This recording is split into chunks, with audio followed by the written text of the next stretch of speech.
નમસ્કાર મિત્રો, સ્વાગત છે તમારું મારી યુટ્યુબ ચેનલમાં। આજના વિડીયોમાં આપણે વાત કરવાના છીએ ઓપરેશન સિંદૂર વિશે।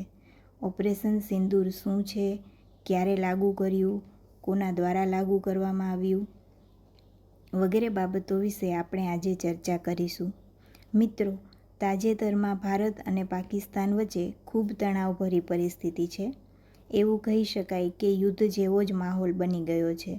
તે પાછળનું કારણ છે પહેલગામમાં થયેલો આતંકવાદી હુમલો। તારીખ 22 એપ્રિલ 2025ના દિવસે જમ્મુ કાશ્મીરના અનંતનાગ જિલ્લામાં પહેલગામ વિસ્તારમાં આતંકવાદીઓ દ્વારા પ્રવાસીઓ ઉપર ગોળીબાર કરવામાં આવેલો હતો। આ ક્રૂર હુમલામાં 26 લોકોના મૃત્યુ થયા હતા અને 20થી વધારે લોકો ઘાયલ થયા હતા। તો આ જે હુમલો થયો તે પહેલગામ હુમલાના વળતા જવાબ સ્વરૂપે ભારત સરકાર દ્વારા ઓપરેશન સિંદૂર લાગુ કરવામાં આવ્યું છે।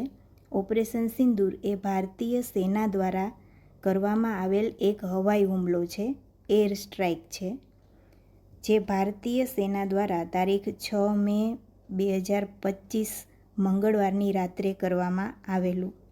ભારતીય સેના દ્વારા પાકિસ્તાન અને પાકિસ્તાન ઓક્યુપાઈડ કાશ્મીર POKના વિસ્તારો કે જ્યાં આતંકવાદીઓના સ્થળો છે ત્યાં હવાઈ હુમલો કરવામાં આવ્યો હતો।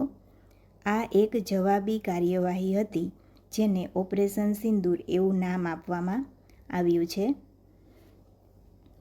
ઓપરેશન સિંદૂર ભારતીય સેના દ્વારા જે 9 સ્થળો ઉપર હવાઈ હુમલો કરવામાં આવ્યો તે સ્થળો વિશે જોઈએ તો આ 9 આતંકી સ્થળો ઉપર આપ જોઈ શકો છો। એમાં સૌથી પહેલાં છે મુઝફ્ફરાબાદ, ત્યાંના 2 વિસ્તારો, ત્યારબાદ કોટલી, ગુલપુર, પછી ભીમબેરનો વિસ્તાર છે, સિયાલકોટ,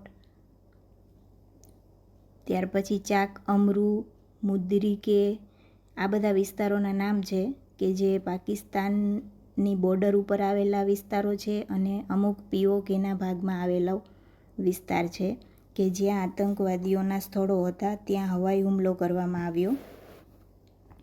આ સ્થળો ઉપર આતંકવાદીઓ છે તેના દ્વારા વિસ્ફોટકો બનાવવામાં આવતા, બોમ્બ બનાવવામાં આવતા અને ભારતીય સેના દ્વારા આ સ્થળોને ધ્વસ્ત કરી દેવામાં આવ્યા છે, તોડી પાડવામાં આવ્યા છે। આ હુમલામાં ભારતીય સેના દ્વારા 24 મિસાઇલનો ઉપયોગ કરવામાં આવ્યો છે। આ મિસાઇલમાં વાત કરીએ તો સ્કાલ્પ નામની મિસાઇલ અને હેમર બોમ્બનો ઉપયોગ કરવામાં આવ્યો છે। આ મિસાઇલ છે એ ક્રૂઝ પ્રકારની મિસાઇલ છે જે ટાર્ગેટનો પીછો કરે છે અને દુશ્મન દેશની રડારમાં ટ્રેક પણ ન થાય એ રીતની સિસ્ટમવાળી છે। ત્યારબાદ હુમલા પછીની તસવીરો છે કે જેમાં આતંકવાદીઓના સ્થળો તોડી પાડવામાં આવ્યા અને તેમાં ઘણા આતંકીઓના મૃત્યુ પણ થયા। ઓપરેશન સિંદૂર વિશેની માહિતી વિશ્વને 2 વ્યક્તિઓ દ્વારા આપવામાં આવી।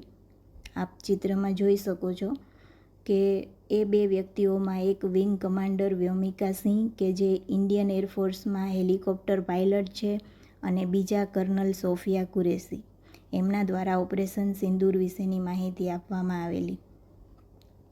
મિત્રો, ઓપરેશન સિંદૂર વિશેની લગભગ બધી બેઝિક બાબતો વિશે આપણે વાત કરી। હવે આપણે જોઈએ કે પરીક્ષામાં ઓપરેશન સિંદૂરને લગતા કયા પ્રકારના પ્રશ્નો પૂછાઈ શકે। અહીંયા મેં ઉદાહરણ સ્વરૂપે 3 પ્રશ્નો બનાવીને મૂકેલા છે। આ રીતે ઓપરેશન સિંદૂર જે છે તેના ઉપરથી ઘણા પ્રશ્નો બની શકે। આપણે અહીંયા જોઈએ કે પહેલો પ્રશ્ન છે, પહેલગામમાં આતંકવાદી હુમલાના જવાબમાં ભારત દ્વારા કરાયેલ એર સ્ટ્રાઇકને શું નામ આપવામાં આવ્યું?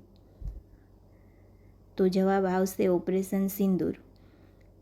ત્યારબાદ બીજો પ્રશ્ન કે ઓપરેશન સિંદૂર ક્યારે કરાયું? તો 6/5/2025।